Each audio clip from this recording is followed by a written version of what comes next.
The morning that we wed, the sun turned her face from us. Ashamed at our union, she refused to shine her light on the earth. It was a year with no sunlight, and I loved you still.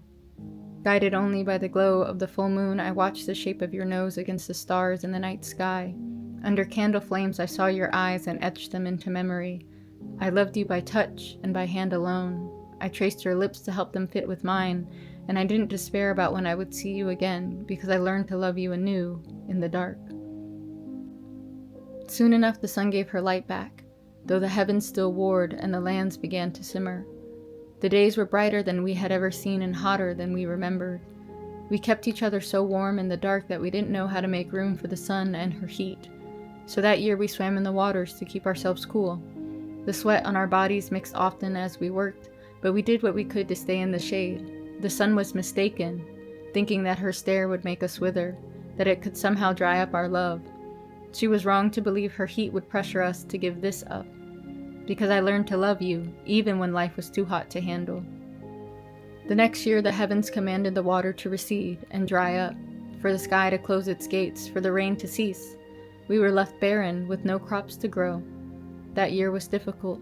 Food was scarce.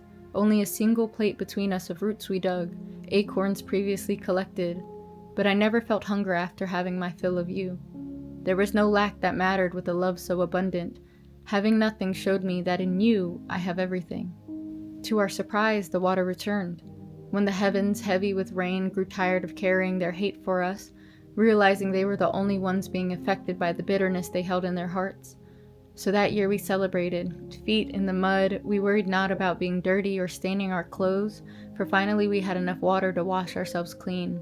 We drank and sillied ourselves with wine, and filled our bellies, and we laughed, and we cried, and we danced, and we loved, and we rejoiced at the thought that heaven was finally on our side.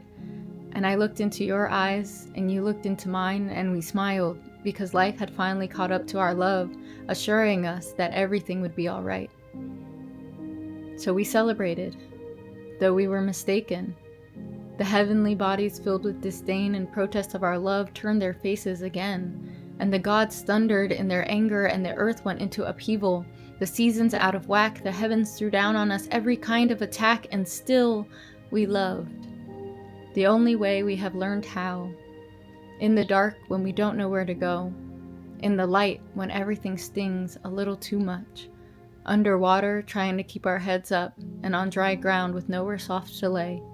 We loved, and we love, because there is no me to be found without you, and no you to be found without me. There is no life without you, no air in my lungs worth breathing away from your side, so let the heavens do what they will. I will never stop loving you. And as we renew our vows today in the presence of one another, will you take my hand in love to have and to hold? Will you endure the test of time with me and the rage of the stars? Will you hide from the heavens with me, love, even after it's been this hard? Will you let me love you in the only way I know how, unashamed, out loud, and proud?